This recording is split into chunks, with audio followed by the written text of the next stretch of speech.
As DJ Khaled would say, it's another one. Welcome to another mad Chelsea news blitz, ladies and gentlemen. All right. Here we go, back again on the other side of the coin. Welcome back to the other side of the coin, ladies and gentlemen. Really good to have you guys again. It's been really good in recent times, the growth of the channel. So I really appreciate each and every one of you guys for supporting the content, supporting me. The interactions have been mad, and I've been enjoying communicating with you guys. And these are some mad moments that we're living in at the moment. And there's lots happening in Chelsea Football Club. It's another news blitz. There's so many bits and pieces to go through. So let's get into it right away. Ladies and gentlemen, this is the breaking news for today. This is the huge news. Breaking. Werner, if things don't change, is looking to leave Chelsea. There's a sense Pulisic will do the same. And Ziyech, up until recently, was looking to leave Chelsea. All three players will listen to offers from other clubs. Matt Law in London is Blue Pod. Now, if I'm being absolutely honest, I've got no issues with this. If these players don't want to stick around for the betterment of their careers, I'm okay. You can leave. And I completely understand. Maybe the system's not suiting you. Maybe you just need a change in environment. Whatever the case is, go. But if I was to break this down as to who I would keep, just quickly, I want to show you guys. I did a poll just an hour ago or so. And that one standing at 1,647 votes. And I said, who you keeping and why?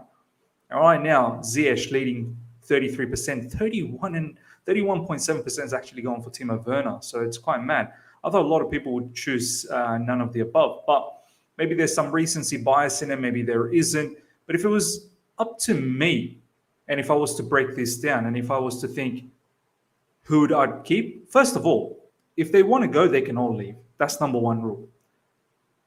If one was to stay, and if I was to break this down, let's look at it logically as opposed to recency bias.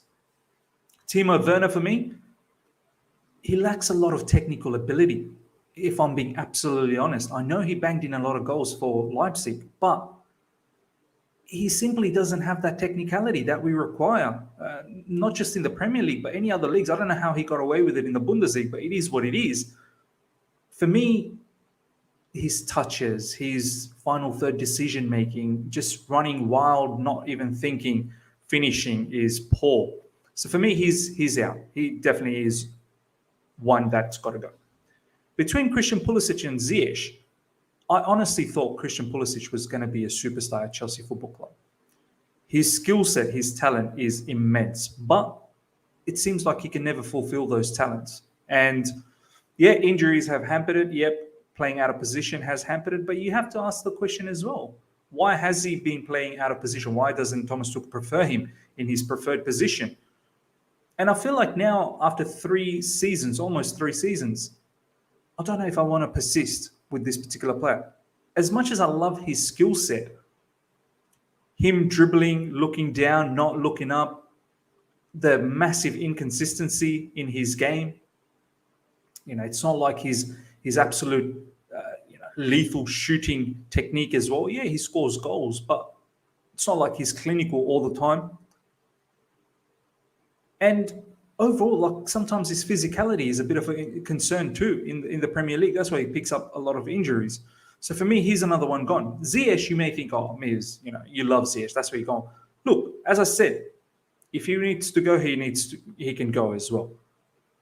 And I have to be honest, I don't think he's been that great either all throughout his Chelsea career. There's been bits and pieces where he's been great. But one thing that sticks out for me for Ziyech is that he's got that X factor. You just know he's a playmaker. The other two are not playmakers. Timo Werner and Pulisic are not playmakers. We don't have a playmaker in our team. Ziyech can pick out a pass. Ziyech can shoot from distance. Ziyech just has that extra bit that I can't really explain. That charisma and that flair, basically. But once again, I have to be honest. He hasn't been consistent. So he would probably be my preference to keep. But once again, as I said, if all three needs to go, then albeit. But let me know your thoughts, ladies and gentlemen. For me, I'd probably keep Hakim Ziyech. Let's move on to the next news. It is now a likely scenario Chelsea are not going to make any signings now that Sarr has emerged as a credible option to fill in for Chilwell. Sarr's progress is appreciated by the board, club, and Tuchel, and he is a popular member of the squad. I am so happy with this particular news, ladies and gentlemen. Malang Sarr, this is another great story. Much like Chalobah, Trevor Chalobah, this particular player was, it was never going to see first team football. It was just a squad player, and even that, a very fringe squad player. But he started getting his opportunities a lot more when Chilwell got injured, and obviously we needed rotation for Rudiger, and he has taken it with both hands. He's been doing really well, hard worker, he's got that attitude, good aggressive attitude. I'm not surprised that Chelsea have opted to perhaps exploring Malang Sarr on the left side as opposed to going into the market. In the market, look, our scouts have not done their job. So I don't want them to go out there and buy someone nonsense and we get into a mess again. So for me, I'm okay with this, but I want the scouting department to do their homework for summer. In the summer, obviously, long run, we'll see what happens with Malang Sarr. But Malang Sarr, I can't say right now he's the long-term solution in the left side. He may be a solution in the CV position. We'll see if we continue with 3 at the back next season. If it's 4, we'll end up having too many CVs, considering we're already interested in buying new ones. So once again, ladies and gentlemen, let me know what your thoughts are with Malang Sarr. For me, for this season, at least, until Chilwell comes back, obviously, this is okay, as opposed to going into the market and buying someone who doesn't make sense. As I said, I don't really trust our scouts to do their job.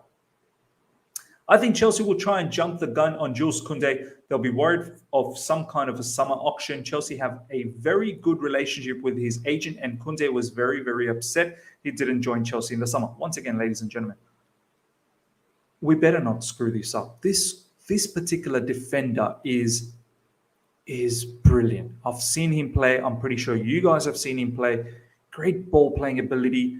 As I keep saying, a lot of his teammates and pundits say he plays like a midfielder in defense. Like, he's got that ability to break through, dribbling ability, very good ball control. We can't be screwing this up. We are already seeing what our rivals are doing, and we need to make sure we keep strengthening. We give Thomas Tuchel what he requires to compete. For me, I'm worried that the way we operate in terms of doing transfer business, we're not efficient. You look at the way Liverpool, how they snapped up Luis Diaz. We've got to be quick like that. We need to be decisive. I'm not saying go and throw money, but be decisive with your negotiation. Get it done. Don't let it linger on for months and months and months, and then someone else is going to come in and hijack that situation. And Jules Kounde will have suitors. I'm telling you, he'll have suitors. He's French international, plays right back, as always, versatile. I think it'll be around 180 to 190,000 with some bonuses from what I'm told, such as loyalty bonus, Premier League title, or Champions League title win. Chelsea want to offer 4-year +1. This is Nathan G. Singh, CFC News page, with the latest on Rudiger's situation. This is off the back of PYS, Nathan G. Singh, and Lawrence. Do check that particular show out. They've got the link. I'll provide the link very soon. But this is good news, ladies and gentlemen. If this is the case, we need to make sure we tie this down. Rudiger is someone, we need him. He's one of the cornerstones of the Chelsea Football Club, of the team. He's a leader. As much as we appreciate new shiny toys, it's just as much important to keep some of these veteran players in our team who are, extremely important to the entire setup. Rudiger's stay at Chelsea Football Club, as I said, is going to be celebrated just like getting a new player in. He needs to tie this down. And the fact that our board still hasn't been able to lock this down, it just bothers me, man. Rudiger's now in his final 5 months of his contract. Like, these are the incompetencies that really annoy me. We need to be able to tie this down and celebrate the moment that he is going to be here for the long run. So hopefully this happens very, very soon. Chelsea have Valentino Livramento in the back of their minds, hence why they've only wanted Dest on a loan with an option. Once again, Nathan G. Singh from CFC News page, and the link, ladies and gentlemen, is right there. Do make sure you check out this particular tweet from PYS if you're on Twitter, and you'll see the link right here where it's from Lawrence's channel, and they've done a fantastic job speaking to Nathan G. Singh. Look, I'm not surprised we're going back to Tino Livramento, but what I am not surprised but a bit embarrassed about is how could you not see the talent? When Thomas Tuchel asked for wingbacks in the summer and you weren't able to get Hakimi or Adama Traore, whoever it was, whether Hakimi won it or not, okay, that's up for debate. But why didn't you see the talent in Tino Livramento and think, okay, maybe it's time to just keep him, talk to him, give him something enticing to stay at Chelsea Football Club? And I'm sure this kid would have listened. Even though I know he wanted to play first team football, but this is where you need to be able to sit down with a youngster and be able to bring some common sense to their mind. Provide an extra bit of money if you need to. At the end of the day, money talks. And then also give them comfort with the sense that, look, it's a long season. You will get game time. Reece James is not going to play every game. Azpilicueta is aging. Chilwell is not going to play every game. He could possibly play on the left side as well. And then obviously injuries, as you can see. So for me, we're going to go back to Livramento, and we're going to, I think the buyback's about £40 million. It's mad. Southampton paid 5 or 6 million to buy him, and we're going to pay for our own player, who has our own academy player, 40 million to get back. Tell me how that makes sense from a financial standpoint. How these sort of businesses are happening. Like, why are rival clubs making money out of our academy players? It's just quite insane. Next up, I don't anticipate anything happening this month. Tuchel has been clear that he wants to have a look at him in pre-season. I don't see why it would be impossible for him to get into the Chelsea squad this summer. This is some positive news about Armando Broja. I'm hoping we do bring him back for the pre-season, and I'm hoping he absolutely annihilates it. I hope he shines out ahead of Lukaku, ahead of Havertz, so that Thomas Tuchel has something serious to think about. I think if he does well for the preseason, ladies and gentlemen, I think he'll probably stick around at Chelsea Football Club. And then we'll be forced to think about what we want to do with Romelu Lukaku.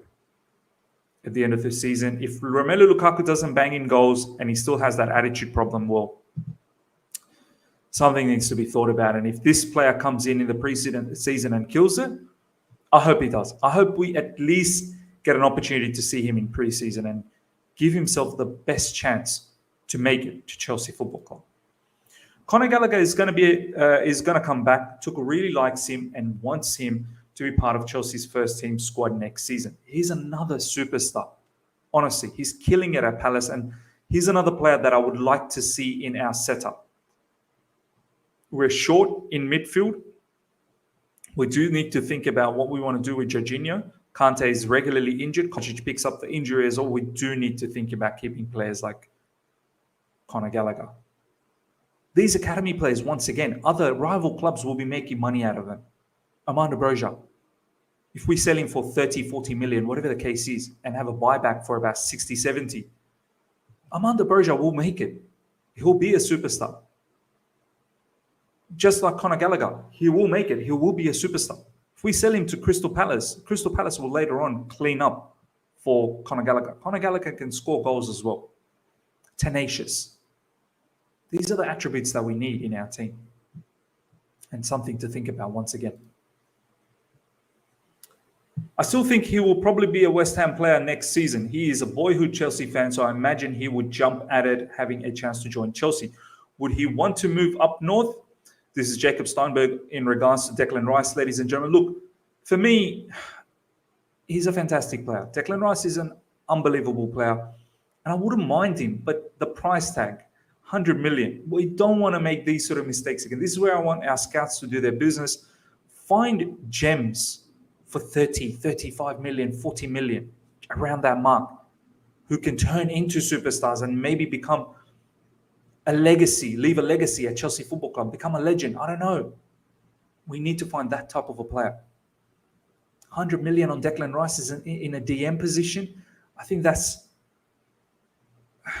too much. That's way too much. And I think Tchouameni is getting into that situation as well. His news is coming up, ladies and gentlemen. Let me know about Declan Rice. Here we go, Tchouameni. Chelsea has gone the furthest with Tchouameni and his agent, Jonathan Kibe, the same one who handles Kounde's affairs. In France, PSG also showed interest in Tchouameni, but they see it as a very complicated as they are focused on Pogba, who is also wanted by Real Madrid. There's also talks about Tchouameni being rumored to go to Real Madrid. And also they're now saying that Tchouameni is not going to be anywhere near around 50 to 60 million. Last season, he was around 40 million when we could have snapped him up. Then there was talks about him being 50 to 60 when his stocks were rising. And now he's somewhere around 80 million, nearly as much as Declan Rice.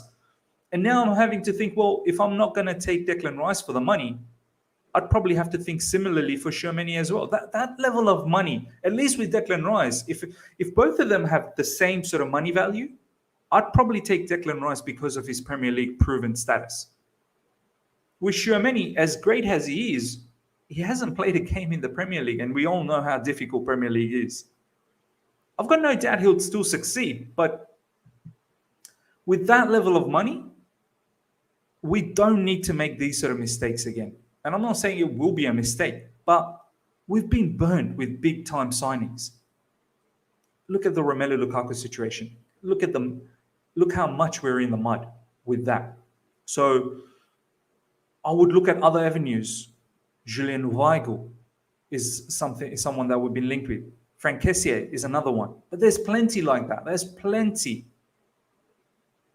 So we need to get our scouts and really look around the whole planet and find the gems for Thomas Tuchel who fits the system as well. But let me know your thoughts about Declan Rice and Tchouameni as well, in terms of the price, in terms of the player quality and whatnot.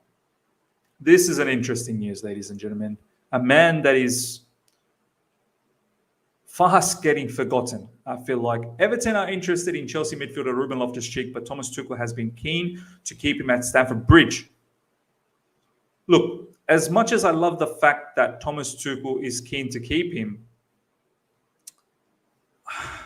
I don't see how he has a position at Chelsea Football Club long term.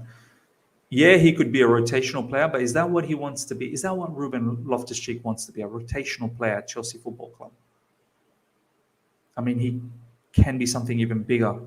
He needs game time, but at Chelsea, he's been given game time where he hasn't impressed. He had a great start, then he had a bad in the middle situation, and now he's at a point where, once again, he's one of those fringe players. I mean, look, Everton's interested. If Frank Lampard gets that opportunity to manage Everton, I'd like to see probably Ruben Loftus-Cheek go to Everton, get some game time, regular game time, and see what Frank Lampard can do. I don't even know if Frank completely fancied Ruben Loftus-Cheek as well. That's why he was loaned out to Fulham. So, and I know he just came back from injury last season. So, look, let me know what your thoughts are. For me, I think the Ruben Loftus-Cheek train has long gone. It's not looking good for Ruben Loftus-Cheek in terms of Chelsea's career. Last but not least, after testing positive for the particular disease, Thomas Tuchel wants to slowly integrate Timo Werner and Kai Havertz back into the team. Tuchel held talks informing the pair of his plans, with both believed to have showed understanding. This is coming from Christian Folks, CFC Bayern. Look, ladies and gentlemen, there needs to be some sort of fairness. I think Romelu Lukaku is not in great form. Yeah, I get it. He's the big investment, but we need to start seeing Kai Havertz coming back into the team specifically. Timo Werner, yeah, you can bring him on. I've got my concerns about his game, but I don't mind if you want to play Havertz and Werner in tandem. But I do want to see these players give proper competition to Romelu Lukaku. I don't think Romelu Lukaku deserves to just get a free hit like that. And this, I want to see post the international break, Club World Cup, then Champions League and Premier League kick starting again. I want to see these players come back and actually get a lot more game time and give Romelu Lukaku something to think about. Competition is good. It's healthy. Lukaku shouldn't just get a free run. And I completely understand the investment we've made, but no one deserves to get a free run. Ladies and gentlemen, let me know what your thoughts are on all of these news that we've talked about. As I said, another madness with all the news. Breaking news is the one, the 3 players that are looking to go out as per Matt Law's commentary from London is Blue podcast. Let me know about all of these topics we've talked about. Comment below. I'd love to know what you think about it. If you've enjoyed this video, smash the like button. If you're here for the first time, subscribe. Hit the bell notification to stay in touch with all my content. Until next time, see ya.